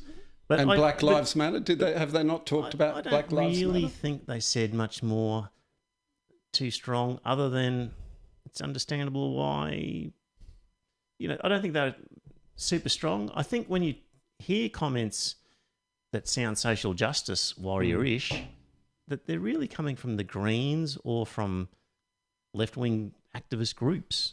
I don't think they're coming so much from the Labor Party. I'll try to collect some examples, and I urge you to listen more critically when they speak. But I listen I'm finely attuned to it, Paul, believe me. I know, but we all have our biases, Trevor. And I have a feeling, if you don't mind me saying, and I don't mean this in any sort of offensive way, that you are very much tuned into that sort of left-leaning way of things. No, I'm very discerning. So I was able to discern with Spiked. I could tell you more about Spiked and the differences between the US, UK and Aussie than you would, and you're a Spiked lover. The US the US Spiked, the UK and the There's no Australian Spiked. Sorry, Spectator. Sorry. Okay. I can discern a difference easily there. So I honestly think that I'm attuned to these things. And you think they're right-wing? Yes, absolutely. Yes. Conservative, yes. Right-wing, that's a stretch. I'm more than happy with that summary of them, But anyway, look, as I was saying, I will certainly be voting for the Queensland Labor Party, but through clenched teeth. See, even when it comes to lockdown, you couldn't say I'm voting LNP because I prefer their lockdown policies. No way. Because they were exactly the same. I know. Yes. No, I despise the LNP. Yes. So, but I'm just so disenchanted with the Labor Party that it gets harder and harder every year to keep voting for them. Yeah. So I don't think you've got any choice but to vote for the Labor Party, because it's absolute nonsense that the LNP has come up with. I agree. Watley's in the chat room. He's joined the Labor Party, and good on him. And he said he attended an online sort of Labor Party conference, and he said the only thing I saw at the New South Wales convention that was social justice-ish was acknowledgement of previous ownership. Yeah, again, all that bullshit. And I agree with you. Prepared to agree 100% on that. Thank you. But we're on the same page when it comes to some issues. Indeed, I know. Yeah. So it's just a little bit trite when you do have this whole welcome to country, rather than saying it just once, that I everyone... wouldn't even say it once. Yeah, I know, and that's fine. But rather than saying it just once, you've got everyone that stands up in front of their microphone and actually says, and I too wish to I know. pay my respects to, what is it, to the elders past, present, and emerging. future. You know, it's a load of garbage. It's virtue signalling of the most vomitous kind. I agree 100%. Paul, from Dire Straits, Yeah. genuine question. What's the difference between right-wing and conservative? Well, right wing, if we go back to the French Revolution, which is where it comes from, the right wing were the monarchists, the traditionalists, the people who wanted to keep the aristocracy and the church at the top of the hierarchy and the ordinary people at the bottom. That's right So, wing. in other words, they're conservatives. No, it's not. It's Well, a what's bit the more than difference? conservative. Name a policy difference between a right, where you'd say, oh, that's a right wing but not conservative, or that's conservative but not right wing. Can you give me a policy? A policy. A policy position, an idea, a concept where they would differ. I dare say there's a bit of overlap. But you said to me, But Spectator conservative- is conservative Yeah. but not right wing. Yeah, So tell me, conservative in what as does that- much as they want to basically preserve the institutions that we have. They don't want any radical and that's change. not right wing. No. I would have thought right wing would want to institute more of a police state, more authoritarian control. That's right wing to me, is authoritarianism. The left gets Totalitarianism. Dan Andrews gets accused of authoritarianism. He is. And he's left wing. I know, well, he's allegedly left wing, and yet as soon as he gets the So you can't chance, say authoritarianism is a by right wing. decree, he strips the citizens of Victoria of their civil rights. So I don't agree with you that authoritarianism is an indicia of right wing, but not conservatism, because it's also an indicia of left wing. Is a what? Is an indicator of. Oh. So can you give me an idea that is conservative but not right wing, or Yeah. is right wing but is not conservative? I don't know about specific policies, but when I meet conservative people, and I know a few, they're just people who don't want radical change. You know what I mean? That they're not against progressive, incremental social change that brings improvements. Tell me about Spectator, Yeah. where you say it's conservative but it's not right wing. So what would I not see that I would see if it was right wing? Calls for more authoritarianism, I would have thought. No, we've dealt with that. Give me another one. Because we've dealt with authoritarianism could be left wing. Pro-monarchy would be right wing, wouldn't it? Okay, so and it wouldn't be conservative? It might be. Conservatives Wouldn't it- might also be Given it's the pro-monarchy. existing position, wouldn't it be both? There's overlap for sure. So, but no, I want one where it's a difference. I want you to tell me one where an idea which is conservative but is not right wing, or is right wing but is not conservative. Conservative people might not be. No, I want an idea. Just because you say Spectator doesn't have the, and it's about ideas. So tell me an idea that I wouldn't find in Spectator because it's a right wing idea and it's not a conservative idea. I'll have to Put take that that advisement. on notice. Okay, we'll put that under advisement. So, because it's a genuine question, Yeah, and a good one I know from, it's a genuine question, from and it's a Dire valid Straits, question. which is what's the difference? It is a valid question. Yeah. But, would you say Malcolm Turnbull, for example, is he right wing? I need to talk about ideas and singular ideas rather than people, because it's easier to deal with and clearer. Because people encompass a whole range of things. Yes. And we'd have to talk about a specific idea that a person holds. Okay. And that's what I'm trying to get to. All I right. think dealing with people makes it more confusing. So if you could, next time... Well, there's a lot of overlap, if obviously. we could give you the homework of an idea that is either conservative and not right-wing, or is right-wing but not conservative, that you would find or not find in Spectator, because Spectator is conservative rather than right-wing. That's my estimation. Yeah, please provide an example for Dire Straits. That would be good. Just for Dire Straits? Or for all of us. For all of us. If For I'm me. going by Dire Straits' history of comments about me, I wouldn't give him the time of day, let alone give him an example. Well, for me. Because you did say it. So for me. All right. I'll take that on Because I'm curious. genuinely Yeah, and it's curious.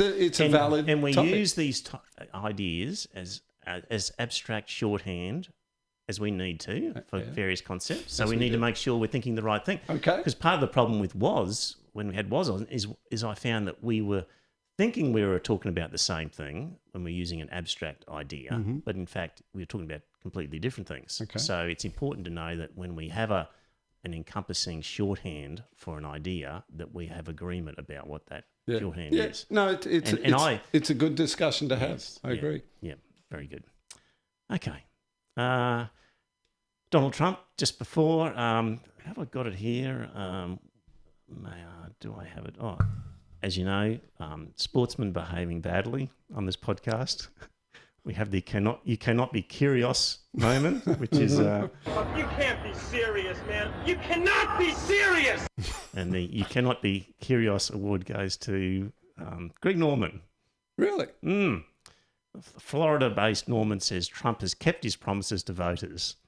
From my business perspective, he's done a phenomenal job, Norman says, in an exclusive interview. So, yes, he is bombastic. Yes, he has a different style. But to see him actually commit to his word about what he wants to do is actually pretty impressive. Greg Norman's not exactly up there among the intellectual giants of the world, is he? Yeah. So, You really think that highly of him, do you, Paul? and that was an article from The Australian. So that's one. Right. I was going to ask, who was that? Now, no handshake, no citizenship. This is a German citizenship ceremony where a Lebanese doctor refused to shake a woman's hand at the naturalisation ceremony. And he said he'd promised his wife he would avoid greeting with the opposite sex. And so even though he had passed the examination with flying colours and was set to receive his certificate, when he refused to shake the hand of the woman at the ceremony, she held onto the certificate, said, "Not so fast. Shake my fucking hand." And he's had it withheld. I have absolutely no problem with that whatsoever. Really? If you're going to go to a country that has a policy that you've got to shake hands and that sort of stuff, you should bloody well shake hands. I have no problem with that at all. We've had this before. The story came up This is 4 years in ago. France, wasn't it? Yeah, Something there like was that? No, it was Switzerland. So that's when they went to shake the teacher's hands, yeah. And they denied citizenship on that occasion too, Yes. I believe, didn't they? Paul, what do you think? Oh, I think it's a trivial reason not to award citizenship if the guy had gone through jumped through all the hoops, and at the last step, it's a bit but it's a bit funny that one official Okay, but gets then- the power and authority to, despite him jumping through all the hoops, passing all the tests. No, you're not going to have it. Hold on. And, but you've He's got to, failed the final test. You've got It's petulant. Treating people equally. Exactly, and that is the most important test that should be applied to all citizens, is to how you're going to treat people differently. If you can go back up there, Fist. It was a man denied German citizen for refusing to shake a woman's hand. Yeah. And that was the whole point. It was a Lebanese doctor. He's a Muslim. Exactly. So you've got this situation in Europe where you've got a bloke having his head cut off for having a poster of the Prophet Muhammad. The head cut-off incident has no relation to this at all. I think it has every relation to it, because this is Germany trying to get an equality of their whole government, of their whole system. They're trying to say that you've got to shake people's hands in this country, whether they're men or women or what have you. I'll just give you a bit more information.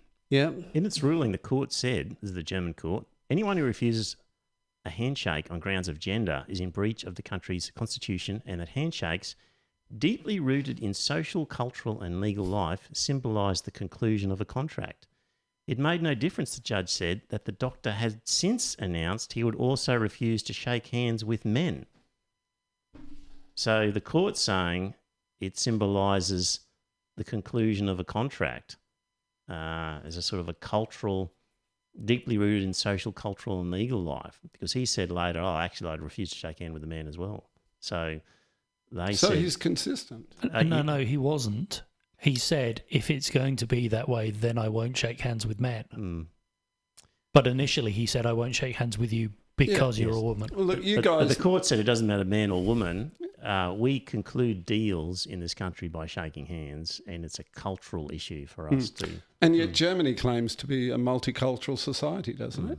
So aren't they being a little bit, what's the word, cultural hegemonists, if they're saying that we will not accept any cultural signifying action except the ones that we have here in Germany? So, I mean, if they're going to be consistent with their policy of multiculturalism, don't you think they have to allow for other people to observe different ways of concluding an agreement, don't they? Don't you think Germany has probably looked at their whole experiment with multiculturalism and they might have said, fuck, we've gone too far? I dare say they might have. Exactly. I and think this is lots probably of them Europe pushing is- back where they're actually saying, no, in this country you fucking shake hands. Scott, you know that I loathe Islam I know that. and that I think, the mass migration of Muslims into Europe is probably in the long run going to turn out to be a very bad Bloody idea. disaster, Yeah. yes. However, I just think it's a really trivial grounds to refuse this guy's citizenship. They've led him on. They've put him through all this, examination process. He's passed everything with flying colours, and then he gets to the final hang on. step. But that is part of the test. Yeah. A handshake is part of the test. Absolutely it is. So he's read everything that says you must treat men and women equally. You must treat straight and gay equally. Yeah, but- and at the and end you promised of it, to do so. yeah. Look, a handshake does not necessarily mean he's not treating men and women the same. You're sounding like a social justice warrior here. No, I'm not. Well, this is what the chat No. room's saying. Well, The Motley says... The chat room's entitled to say what they like. Can I just put the comments out because they're good ones? Watley says, that sounds like social justice there, Paul. Mel says, ooh. Not at all. 12th is agreeing with identity politics. And Watley says, Not at SJ12 leads the march to freedom. Not at all. I am so not a social justice warrior. But I think the Germans You're have to saying be consistent. There's a bit big brotherish. Is that what the reason why? I thought it was just petulant on the part of that official. I thought it was just petulant. It may well have been petulant, but it was petulant for a bloody good reason. Did you have an issue with women wearing the niqab or the burqa in Australia? Did you think that was acceptable in our cultural context?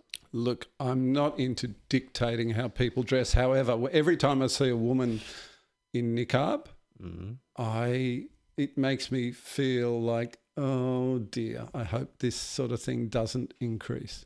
Right. So I'm definitely not in favour of it. Yeah.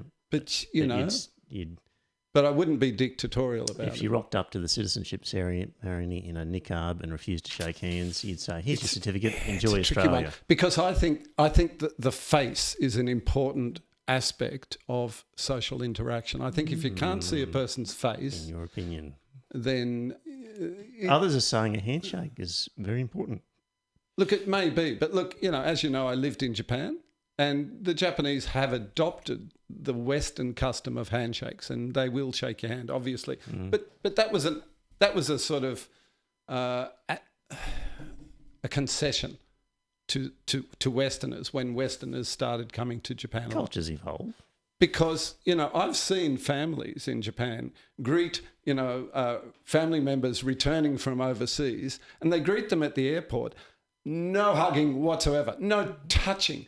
They looked really, really happy, and they bow and they're smiling and they're laughing, but there was no physical embrace. Now, to us, and to me, it was a little bit odd. I would have thought that physical embrace was just a natural expression of joy when you see a family member, and yet not in every culture. That brings about an alternative scenario where you've got a culture where people don't touch each other, and somebody's at a citizenship ceremony, maybe they're Brazilian, and they receive their certificate, and they go up and give the person a big hug for their certificate in a culture where touching each other is frowned upon, and the guy says, I'm not giving you the certificate now because you've touched me.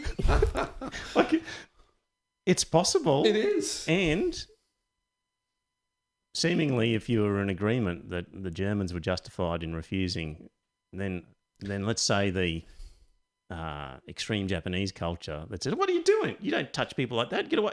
You've failed the test because you've committed a great offence. Go away and learn how to be Japanese." Yes. So what if you were one of these extremely rare non-Japanese who was awarded Japanese citizenship? It does happen, but it's very, very difficult to obtain. Yeah. Now, what if you were one of those guys? What if? You'd learnt the Japanese language, right? You could read and write Japanese. You could speak fluently. You knew the customs, and you went to receive your certificate, and you didn't bow low enough, and they said, "We're not giving it to you now." How would you feel? Yeah, but don't you think that if you're going to go that far, that you would learn it all and you would say that, okay, a hug is inappropriate. If it actually says you don't touch us in your citizenship papers and all that sort of stuff, you wouldn't go up and give someone a hug, would you? See, presumably, Paul, the person who was giving the certificate said, "I want you to shake my hand." And the guy said, "No, I'm not going to." In the Japanese situation, if they said, "You just didn't bow low enough, please bow low," he would have gone, "Okay, I'll bow low. Sorry, can I have my certificate?" Like, this is a person who's been quite obstinate in saying, "I'm not going to comply with your cultural view." So, Look, to give the guy his due, he was being consistent to his own, deeply held beliefs. yeah. Which are proven to be completely inappropriate in a European setting. I'm going to find the It's a matter tape of when we opinion. discussed the Swiss girls, I think. Go back 4 years. I reckon you had a different viewpoint then. Did I? I suspect you did. Yeah. It's possible. Yeah. I'm one of those people who's Evolving. capable of changing their minds. Yeah.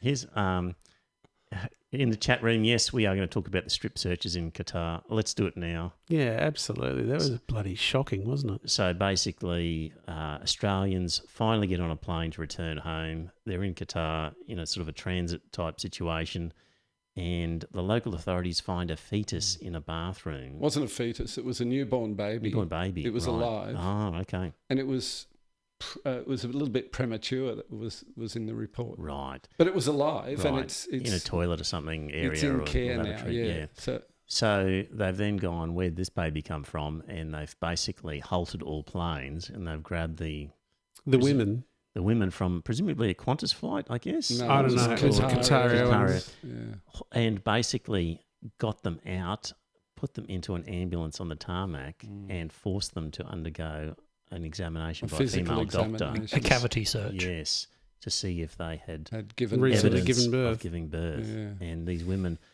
were initially refusing when they were told what was about to happen. But it was like, well, do you want to go back to Australia or not? Because if you do, subject yourself It's to pretty this. shocking, isn't it? It is. It was appalling. Mm. You know, Was citizenship being offered? no, as a part of the citizenship deal? wasn't being offered or anything like that. It was bloody really very. It's really quite sickening for us to talk about it because it was such a violation of these people's privacy Mm. Absolutely. to go through that sort of thing and to be subjected to that type of thing. It was really very crooked, actually. I don't know what else to say about it other than to say it was appalling. I think as bad as it is, they're a country, it's their laws. If you choose to transit through there, that's one of the risks you take. Basically. That's why years ago we started ticking off countries that we could never go to, Scott, because we were particularly aggressive and about Islamic countries. And I'm never holy going to go to the smokes, Middle East. Yes, Yeah. and if I transit, it'll be. Yeah. I'm never going to go to those countries. Yeah. Well, some years ago, I was actually contemplating looking for work in the Middle East because, as a teacher, that's one place where you can actually go and get paid reasonably well, or at least it used to be better. But and a friend of mine who had worked there and was going back to work there actually encouraged me and said, "Yeah, Paul, you can get a job over there easy, And I thought about it, and the more I thought about it, the more I thought, no, I just would not be comfortable because I know that at any given time, if you cross onto the wrong side of the law there, you're at their mercy. Yeah. And our government can really do nothing for you. We did a story once on a guy who was going through the transit lounge and he had a T-shirt which had an image on it, and it might have been a silhouette of a woman and her breasts or something. It was like fairly tame by our standards, but they grabbed him in the transit lounge and he spent a bit of time in the local slammer. And they're not nice places. No. And the stories of the women who've been raped on beaches or wherever and then been charged with adultery. Yes. Yeah. So you are taking a risk. It's sort of, well, on the one hand, you could say you should have known, but holy smokes, like But you couldn't have known this. Millions of people transit through those Middle Eastern stopovers. There are a couple of prominent ones, aren't there? Yeah. There's Bahrain, and what's the other one? Well, you've got Abu Dhabi, and Abu you've Dhabi. got the what is it? The UAE, Dubai. Dubai, yeah. You know, I would imagine there's a lot of people now who will change future travel plans to not transit through those sorts of countries. I dare say, What can you say? if it was just a stopover and I wasn't leaving the airport, I would probably do it. but Dire But they were on a transit. They were on a stopover. Really? Dire Straits said that these people hadn't even been off the plane. Now, I don't know whether or not that's the case, Well, but that They'd doesn't have to sound be right. no, they'd have to come off the plane. they have to come How off would the you plane. how would you leave a baby in the toilet if you'd never got off the plane? This is the whole point. He was saying they had not even been off the plane. Well, I think he's misinformed. Well, that wouldn't be surprised. That doesn't sound right. But certainly, though, I think pretty sure they were just in transit. So, right. Maybe the government should put a danger warning on visiting to Qatar. Thank you very much, Dire Straits. I think that's a very good idea. Yeah. Now, one other sort of clash of cultures type of issue is in relation to nudity on Facebook. So there's an article here from the ABC. Now, are we going to get banned by YouTube if we put this up? Well, who knows if we will or not. Living dangerously. Yeah. So what we've got is Whitnall Benko is worried about posting certain images from his home island on Facebook. And basically, some photos taken in Vanuatu have been labelled a violation of Facebook's nudity and sexual activity standards. Oh, yeah. And he said his account had been blocked for weeks as a result. And essentially, he was showing pictures of villages in their traditional garb where you've pretty much got women in grass skirts and not much else. And the guys are in not much at all, a bit of a loincloth with a sort of a penis sheath or something like that, I think it was called. And Facebook had banned them based on nudity. And then when he complained, Facebook said, "Oh, terribly sorry. Sorry for insulting you culturally. You put those back straight up. It's all good. Yeah. And don't worry about us." Interesting. So this is the problem of an international sort of platform which is making rules based on cultural sort of sensitivities as to what's acceptable in terms of nudity when there's varying levels of what's acceptable around the world who are all mixing on the same platform. I think it was actually an automated thing. Mm. But that leads to a funny story. I worked in the government many years ago, Queensland government. Who was before Campbell Newman? Anna Bligh. Oh, sorry, no. Male Labour. Peter Beattie. Yeah. Right. Apparently the flesh filters were picking up Peter Beattie's photographs because of his bald head. And there was just too much flesh in the scene. And was blocking the emails with photos of it. That's funny. On Facebook? No. This was internal government emails. Oh, right. And there was a filter to check for porn coming in.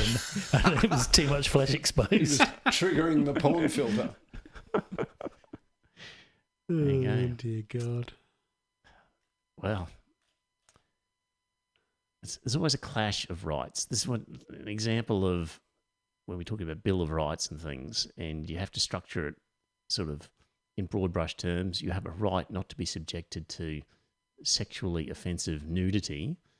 You've got a right to express your culture. And here we've got a clash between the two of them. Somebody has to decide where to draw the line. So, we're done with that one. We'll move on. We've done Qatar.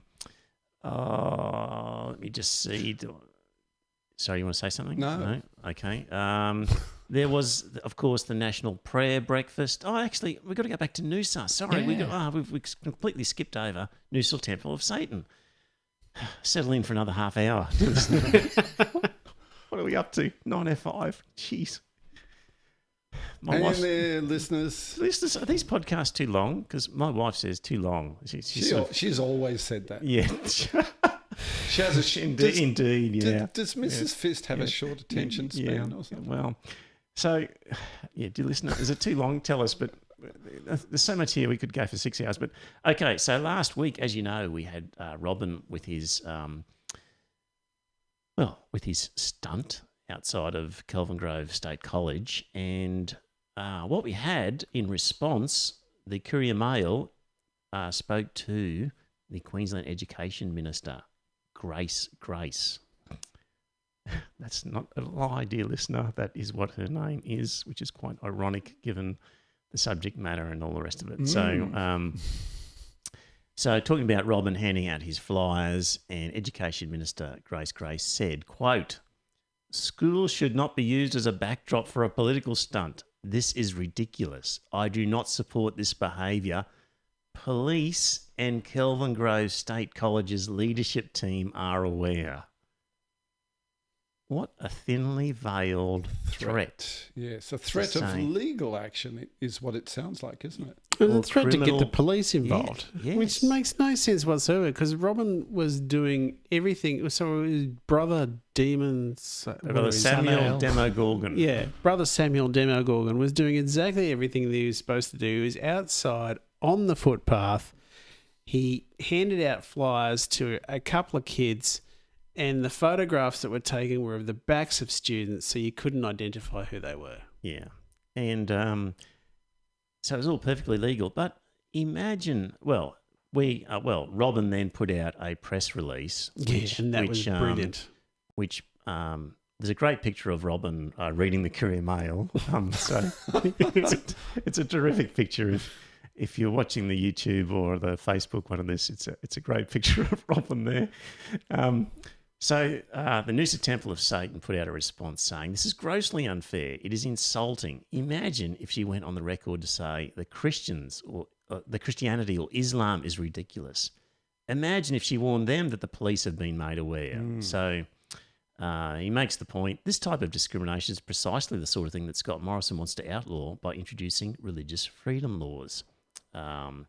Scott Morrison understands religious freedom. He understands it applies to all religions, including Satanism. He wants to protect our rights to teach Satanism in schools, and he should now practice what he preaches. And from our reading of the draft religious discrimination bill, it appears Grace would be in breach of Section 7, which says, in effect, a person discriminates against another person on the ground of the other person's religious belief if the person treats the other person less favourably than the person treats another person who does not have or engage in the religious belief in circumstances that are not materially different. So there you go. Grace made a big mistake there. She's ridiculed Satanism. Yep. She's threatened a member of the clergy of Satanism who was performing legally. Yep. This other religious groups are welcomed into the state school system, allowed to teach to our young state school students, and clearly a case of religious discrimination. Grace needs to have another look at the law. Yeah. So unfortunately, dear listener, this didn't go on any further and have any impact in the Queensland election, but that little piece there is going to become all important down the track if the religious discrimination bill is revived, and people are wondering, what will the bill do, and are there any unintended consequences or things that maybe the Christian proponents might give them second thoughts as to whether they should be passing that bill. So I think that's a really interesting response and a really useful one down the track for some ammunition when this debate comes back up. That will be interesting. So I'm going to play a little bit. Now, of course, Robin has got his Black Mass ceremony coming up this Friday night. Yes, for those who've got tickets, good luck. And it's going to be restreamed on Facebook. Will be streamed on Facebook.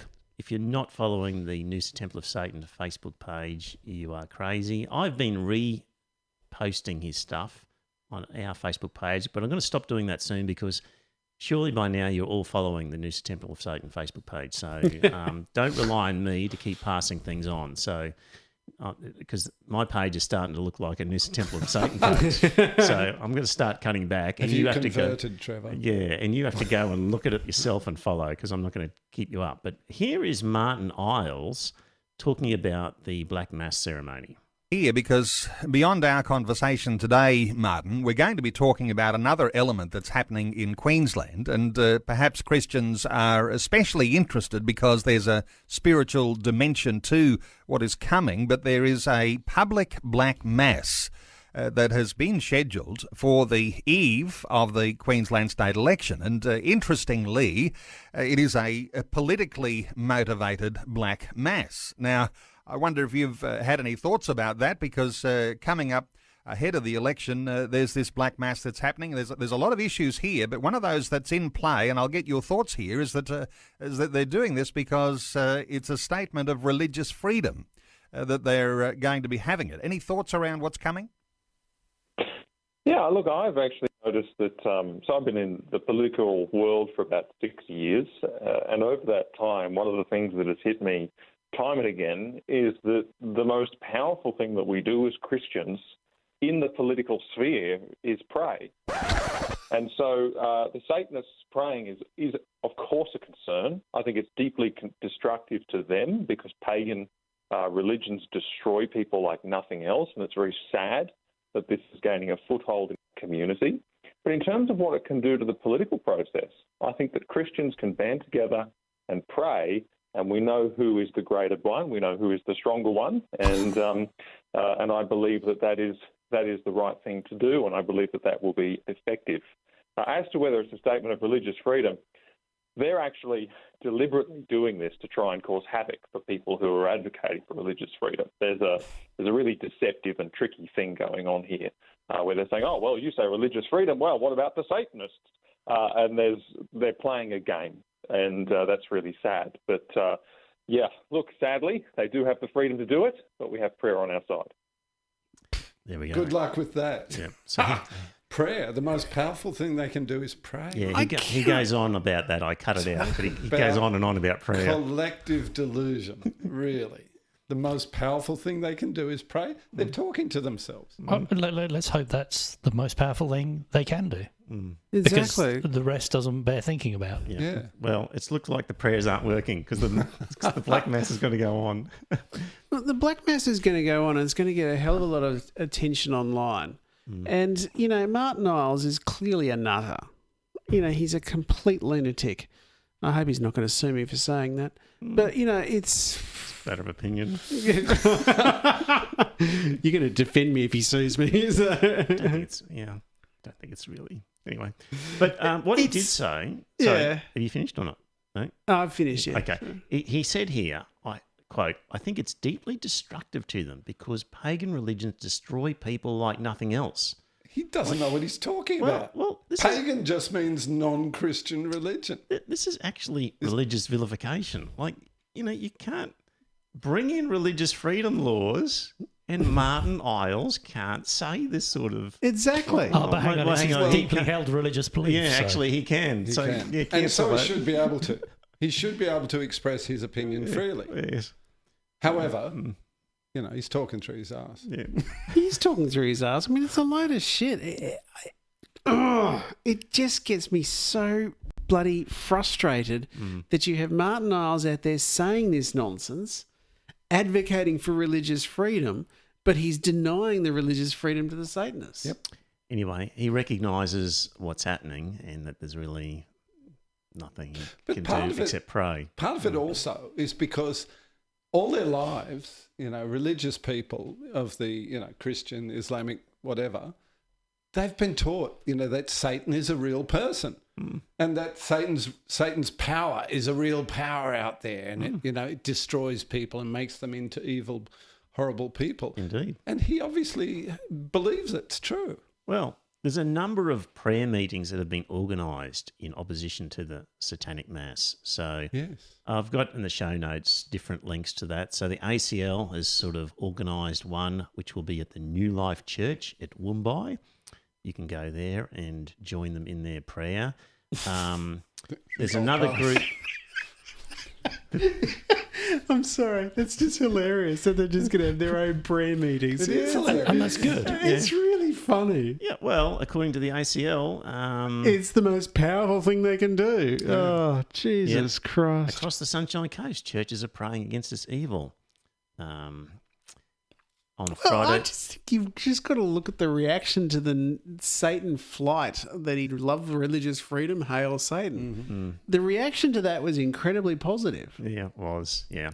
So there's also a St. Michael novena against the Noosa Black Mass. So this is a coordinated Facebook event where people are praying every night in a 9-day novena to St. Michael the Archangel, in reparation for the atrocities of the Black Mass, for the purification of the Church in Australia, and for her deliverance from the attacks of Satan. Oh, this is hilarious. Yes. But you can imagine, can't you, the sort of the dark mist descending on Noosa? Yes.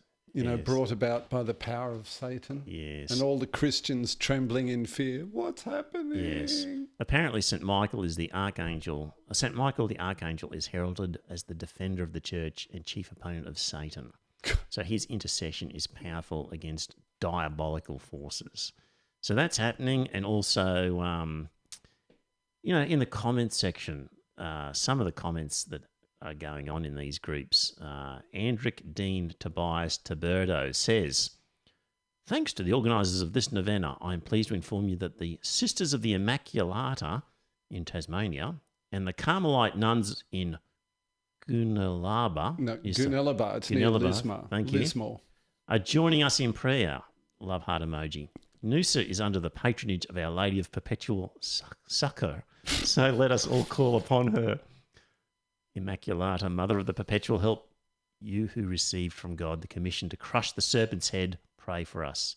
St. Joseph, terror of demons, pray for us. St. Michael, the Archangel, and all heavenly spirit, especially our own guardian angels, pray for us, defend us, fight with us this day, and always the battle of the Lord. I mean, these are the sorts of comments that are going on. It's magical thinking. This is pure magical thinking. This is the idea that if you say the right magic words, you can tap into that universal magical power. Hey, in the chat room, congratulations. We've reached 100 messages in the chat room, so that's good going. Keep going, because we're going to keep going. We've got lots to get through still. Well done, chaps. Yes, thank you. So that was all of the Noosa Temple of Satan stuff I think we had to get through. So follow his Facebook page over there and join in and watch the Black Mass ceremony online. It should be a hoot, I think. It's going to be absolutely hysterical. Let me see. What else have we got here? In for a penny, in for a pound. The value of the humanities degree. So, dear listener, we spoke, was it last week or the week before, about humanities degree? Last week was the... And how the cost of a humanities degree had gone up to like $11,000. No, $14,500. $14,500, thank you. Per year? Yes. Where other so degrees... a 3-year degree? Is $45,000. It's a lot of money for a humanities degree. And basically, the argument from this Morrison government is, well, that's not a degree that gets you a job. So what's the point? What a lame excuse. I mean, you can understand a medicine degree or an engineering degree or something that requires fairly sophisticated equipment and infrastructure in the university to use as, teaching materials or aids or whatever. But humanities, it's just books. Yep. For goodness sake. Cheap they as. don't need any special equipment. So it's a complete rip-off is what it is. I agree. And it's subsidising the other more expensive degrees, isn't it? They're It seems to be. penalising. That is the whole point. They've already said that. They're penalising Yeah. arts degree students Mhm. and funneling that ill-gotten gains towards the people who will more likely go on to very high-paid jobs. This is the thing that I find really distressing about this, is that they've got it broken up into 3 or 4 tiers. Anyway, commerce, which is what I'm a graduate of, was down there in the 3rd tier at $11,500 a year. You're right. You know, which is very expensive. Yeah. You know, And that's a job-ready degree. exactly. One would have thought so. Don't know what the reason was there. Anyway, got 2 things to talk about with this humanities degrees, and this one here is by Daniel Gregory, writing in the John Menadue blog. And earlier this year, an eminent philosopher and former Pro-Vice-Chancellor of Cambridge University, Dr. H. Mellor, passed away. Announcing his passing, a well-known blogger in the profession drew attention to the words he had written in opposition to the view that the humanities deliver nothing comparable to the immense improvements in health and standards of living which the sciences have made possible. The words were striking in part because Mellor himself had trained as both a philosopher and an engineer. So Mellor acknowledged the remarkable achievements of science, but added that these benefits, while still far from universal, are as widespread as they are, is due not to science but to social development, like the end of slavery, the protection of children, the spread of education, democracy and the rule of law, respect for human rights, fair and honest trade, and so on. These are products of developments not in science, but in the humanities, in ethics, economics, social, political, and legal theory, and in the arts, as in novels like Charles Dickens' Nicholas Nickleby, whose public impact destroyed schools like its dreadful Dotheboys Hall. So good points there that, yes, the sciences are great in terms of scientific advances to our food, clothing, shelter. But when it comes to things like education, democracy, rule of law, respect for human rights, these are things that come out of the humanities. So the humanities makes up 2 unique contributions that help us better understand the momentous events of our communal and personal lives. And secondly, they remind us of what is horrible about humankind, according to this article. For example, political philosopher Hannah Arendt, in her book about the trial of Adolf Eichmann, said, "The trouble with Eichmann was precisely that so many were like him, and that the many were neither perverted nor sadistic, that they were and still are terribly and terrifyingly normal." So, like, these are all really interesting insights that are things that come out of the humanities. So, yes, celebrate scientific achievements, but it's important that we look at history and philosophy and literature. And it says also here in this part, governments must also remember that universities are meant to serve the whole community. This is why they should support the humanities, because the humanities do contribute to the whole community, and critically, they make contributions which they alone can make. So that's part 1 of topics I've got here. And another one was from the ABC, an article by Rosemary Barnes, and she graduated with a degree, combined degree, engineering and arts, majoring in philosophy. And I'll paraphrase it here because I've read too much already, but basically she was saying, yes, the engineering degree gives you skills that make you job ready, but often those skills are quickly superseded, and the things that you learnt at uni for your job ready engineering, a lot of that became obsolete within 5 or 6 years. Different CAD drawing programs or other specific things that you might learn sometimes became quickly obsolete, in her view. And the humanities degree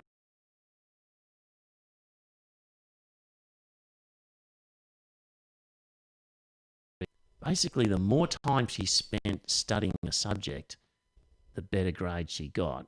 But in an arts degree, time wasn't the important thing. It was actually how good was the idea? Was it a good idea, a unique idea, a novel idea, well expressed? And that time spent knuckling down, understanding it wasn't so much the thing as these other issues, which was a interesting contrast. So she's saying obviously there were good points about both degrees, and she, holding both, felt very strongly that the arts degree had a lot going for it, having done both arts and engineering. So yeah, that was sort of in defence of the humble arts degree. I thought some good points were very good points. She made a very good defence of it. So I don't think. Do any of you chaps disagree with? No, I don't disagree with any of it. The thrust of it's fine. There we go. Well, I would just like to take Watley to task over something. If you could just roll back up there. Okay, what's Watley said? He said, business isn't a degree. It's a course in cheating, lying and swindling. Oh, Watley. Watley, I am not a liar. I'm not a cheat and I'm not a swindler. Yeah. Thank you. Not yet. Good point. Good point, yeah. So here we go. Kobe says, is business a humanities degree? Lots of international students there, or does it apply to domestic students? Well, business degree, there's two types, isn't there? There's just a general business communications degree. Yeah, which is probably a little bit more humanities than anything else. And then there's a business accounting degree. Which is what I did, yes. Which is what qualifies you to become get a stepping stone to a CPA. Exactly. Yeah. So, and they're quite different.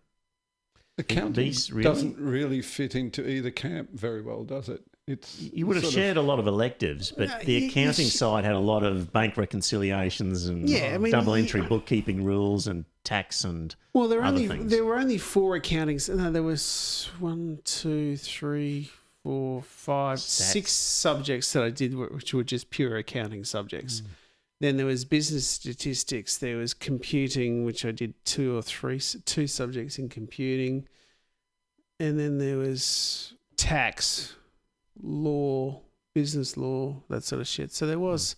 It was different, I think. Sorry? I think it'd be quite a big difference between a business accounting degree and a business communications degree. I think the business accounting degree probably... You went into that because you wanted to become an accountant.